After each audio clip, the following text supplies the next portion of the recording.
Hello friends, welcome to my channel. आज हम इस चैनल पर बात करने जा रहे हैं आपके एमपी जेईई के जनरल साइंस के कुछ इंपॉर्टेंट क्वेश्चन के बारे में। अगर आप एसएससी, रेलवे और एमपी के जेईई, एमपी पुलिस की तैयारी कर रहे हैं तो दोस्तों यह क्वेश्चन सीरीज आपके लिए बहुत ही इंपॉर्टेंट है। तो चलिए दोस्तों स्टार्ट करते हैं। अगर चैनल पर पहली बार आए हैं तो चैनल को सब्सक्राइब कर लें और वीडियो को लाइक कर लें।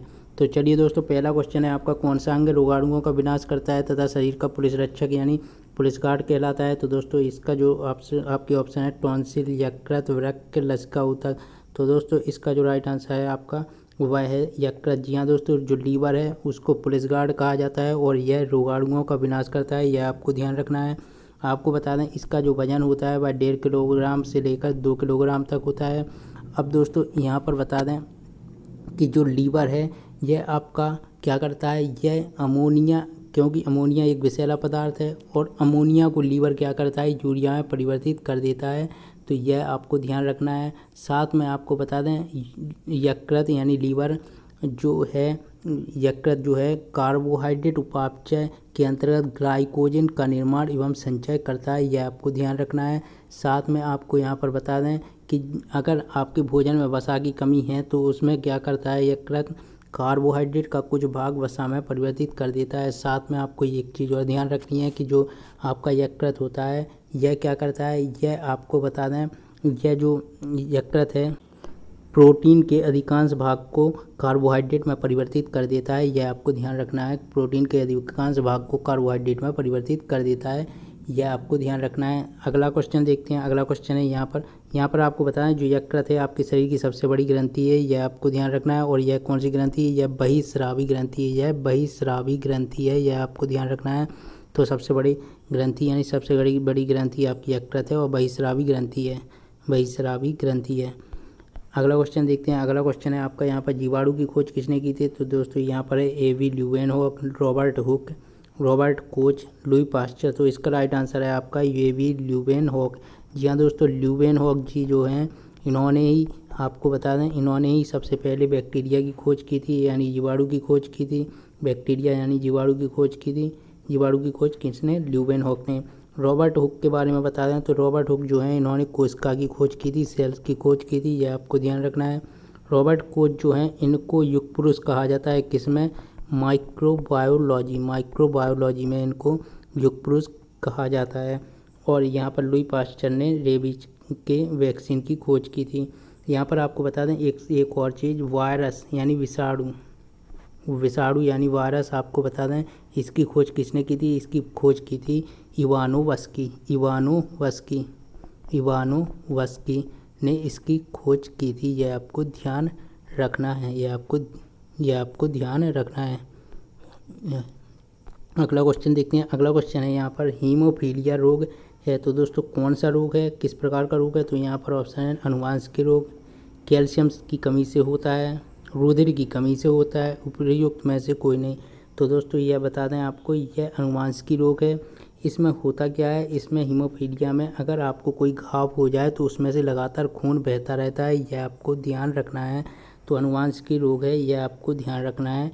कौन? हीमोफीलिया।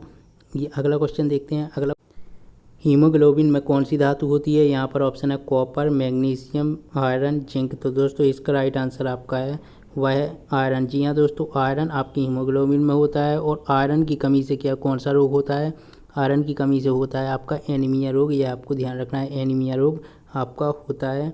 और यहाँ पर बता दें जिंक की कमी से कौन सा रोग होता है? तो दोस्तों जिंक की कमी में क्या होता है, आपकी उपापचयी क्रिया संबंधी रोग होता है, उपापचयी क्रिया संबंधी रोग होता है, यह आपको ध्यान रखना है। जो आपकी मैग्नीशियम है इसके कारण कौन सा रोग होता है? इसके कारण आपको पेशी तंत्र और तंत्रिका तंत्र रोग होता है, तंत्रिका तंत्र रोग होता है, मतलब तंत्रिका तंत्र और पेशी तंत्र संबंधित रोग होता है। कॉपर की कमी से कौन सा रोग होता है? ये आपको कमेंट बॉक्स में लिखकर जरूर बताना है। अगला क्वेश्चन है यहाँ पर आपका, किस विटामिन को हार्मोन भी कहते हैं? यहाँ पर ऑप्शन है vitamin A, vitamin B, vitamin D, vitamin ई।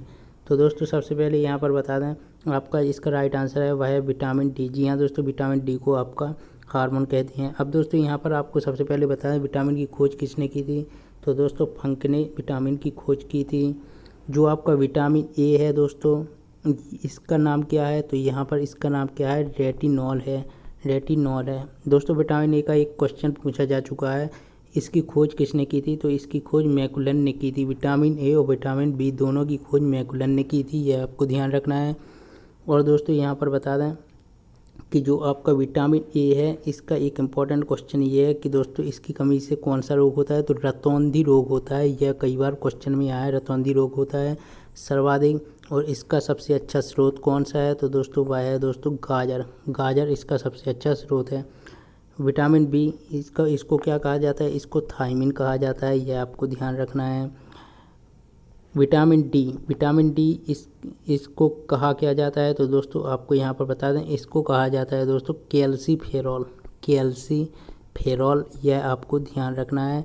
और इसका सबसे अच्छा स्रोत क्या है दोस्तों, सूर्य का प्रकाश। जी हाँ दोस्तों, सूर्य का प्रकाश विटामिन डी का सबसे अच्छा स्रोत है। सूर्य का प्रकाश आपका विटामिन डी का सबसे अच्छा स्रोत है, यह आपको ध्यान रखना है, तो यह आपको ध्यान रखना है। अब दोस्तों यहाँ पर बता दें दोस्तों, ये जो आपका विटामिन ई है इसके बारे में जान लीजिए। तो दोस्तों इसको क्या कहते हैं दोस्तों, इसको कहते हैं दोस्तों टोकोफेरॉल, टोकोफेरॉल इसका नाम है दोस्तों।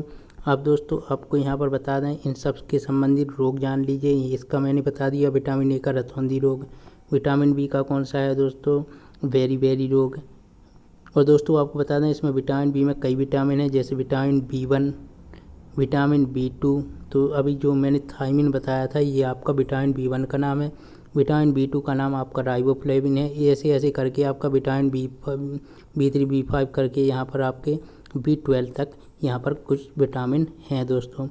यहाँ पर आपको बताया जो आपका विटामिन डी है, इसकी कमी से कौन सा रोग होता है, तो दोस्तों इसकी कमी से आपका रिकेट्स रोग होता है। और विटामिन सी की कमी से आपका होता है स्कर्वी रोग। और यहाँ पर विटामिन ई की कमी से कौन सा रोग होता है, इसमें आपके जनन क्षमता संबंधी रोग होता है। जी हाँ दोस्तों, जनन क्षमता संबंधी रोग होता है, तो यह आपको ध्यान रखना है दोस्तों।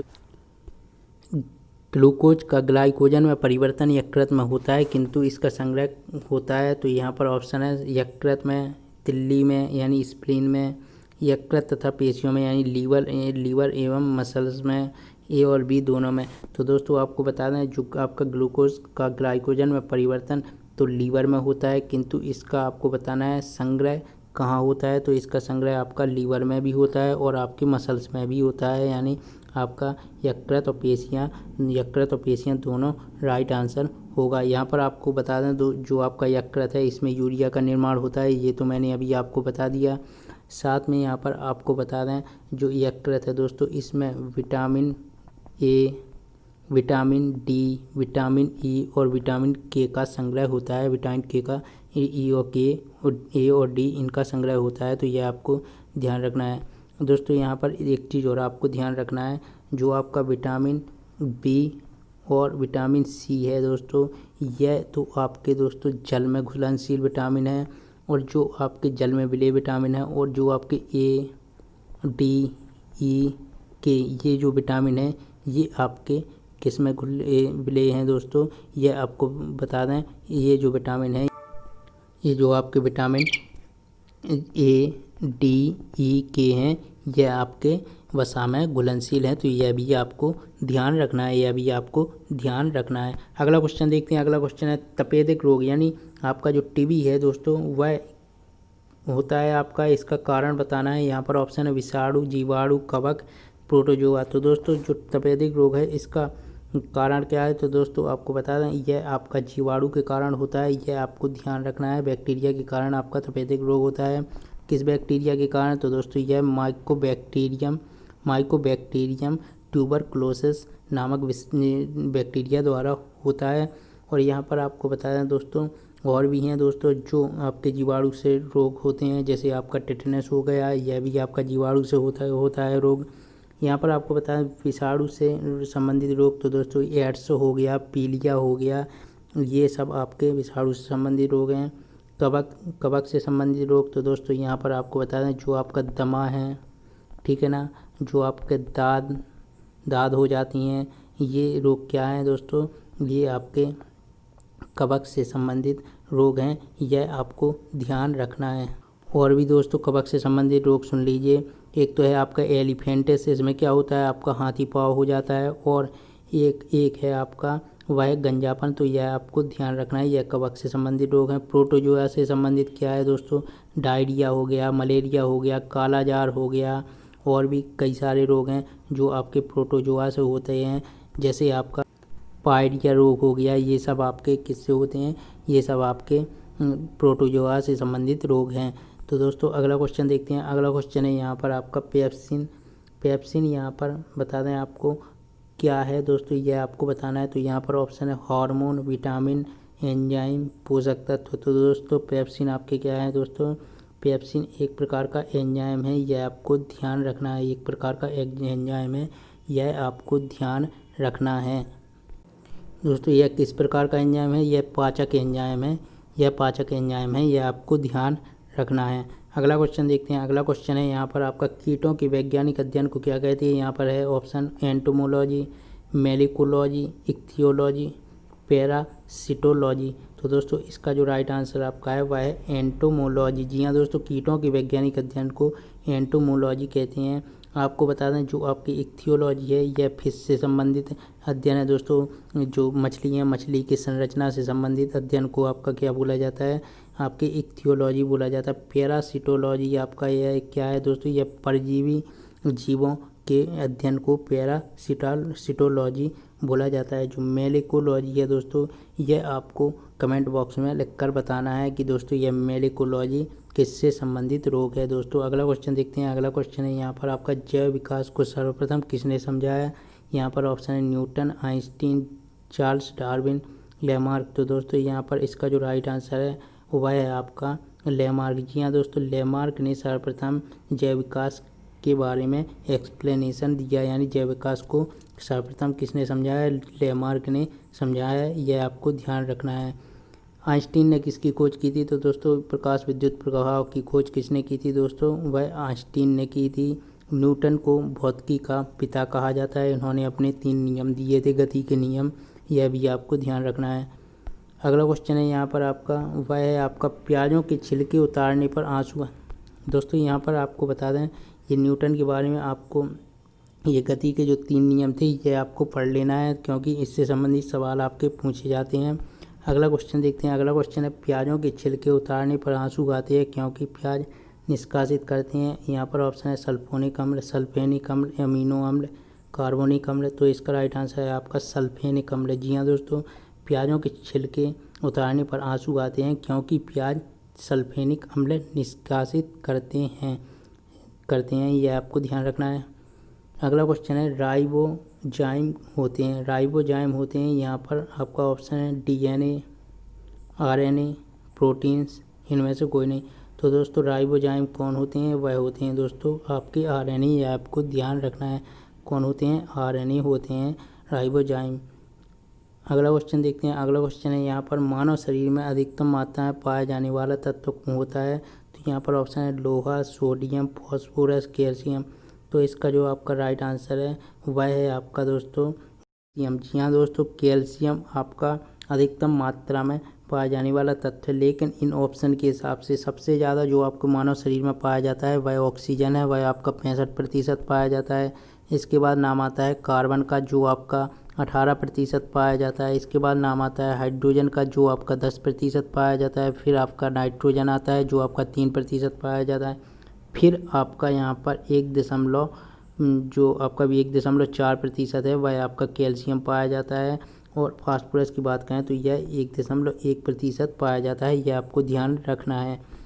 अगला क्वेश्चन देखते हैं। अगला क्वेश्चन है यहाँ पर आपका निम्नलिखित में से कौन मानव शरीर की सबसे छोटी हड्डी है। यहाँ पर ऑप्शन है आपका स्टेपीज, वोमर, मेलियस, इंकस। तो दोस्तों इसका जो आपका राइट आंसर है वह है यहाँ पर आपका स्टेपीज। जी हाँ दोस्तों, यह आपके कान में पाई जाती है और यह मानव शरीर की सबसे छोटी हड्डी है, यह आपको ध्यान रखना है। साथ में एक चीज़ और आपको यहाँ पर ध्यान रखना है, जो आपके मानव शरीर की सबसे बड़ी हड्डी कौन सी है, वह है फीमर। यह आपकी कहाँ पाई जाती है, यह आपकी जांघ में पाई जाती है, यह आपको ध्यान रखना है। अगला क्वेश्चन देखते हैं। अगला क्वेश्चन है यहाँ पर आपका मनुष्य के शरीर में पसलियों के कितने जोड़े होते हैं। यहाँ पर ऑप्शन है 12, 10, 14, 11। तो दोस्तों इसका राइट आंसर है आपका 12 जोड़े। जी हाँ दोस्तों, मनुष्य के शरीर में पसलियों के 12 जोड़े होते हैं। अगला क्वेश्चन देखते हैं। अगला क्वेश्चन है यहाँ पर आपका, मानव तंत्र में निम्नलिखित में से कौन सी एक पाचक एंजाइम नहीं है? तो यहाँ पर ऑप्शन है ट्रिप्सिन, गैस्ट्रिन, टाइलिन, पेप्सिन। तो दोस्तों आपको बता दें, जो आपकी ट्रिप्सिन, टाइलिन और पेप्सिन है यह एक पाचक एंजाइम है, लेकिन गैस्ट्रिन आपकी पाचक एंजाइम नहीं है, यह आपको ध्यान रखना है। गैस्ट्रिन आपकी पाचक एंजाइम नहीं है, यह आपको ध्यान रखना है। अगला क्वेश्चन देखते हैं। अगला क्वेश्चन है आपका यहाँ पर, विटामिन सी का मुख्य स्रोत है। तो दोस्तों विटामिन सी का मुख्य स्रोत क्या है? यहाँ पर ऑप्शन है कच्चे एवं ताज़े फल, दूध, घी, दालें। तो दोस्तों आपको बता दें, जो आपको विटामिन सी का सबसे अच्छा स्रोत है वह है कच्चे एवं ताज़े फल। कच्चे एवं ताज़े फल, यह आपको ध्यान रखना है। अगला क्वेश्चन देखते हैं। अगला क्वेश्चन है, विटामिन डी का स्रोत है नींबू, सूर्य की किरणें, संतरा, काजू। तो दोस्तों इसका राइट आंसर है आपका सूर्य की किरणें सबसे अच्छा स्रोत आपका विटामिन डी का है, यह आपको ध्यान रखना है, यह आपको ध्यान रखना है। अगला क्वेश्चन है यहाँ पर आपका, निम्नलिखित में से किसके संश्लेषण के लिए कोलेस्ट्रॉल आवश्यक होता है? तो यहाँ पर ऑप्शन है इंसुलिन, एस्ट्राडियोल, ग्लाइकोजन, उपर्युक्त सभी। तो दोस्तों इसका आपका राइट आंसर है एस्ट्राडियोल। जी हाँ दोस्तों, एस्ट्राडियोल के संश्लेषण के लिए आपका कोलेस्ट्रॉल आवश्यक है, यह आपको ध्यान रखना है। अगला क्वेश्चन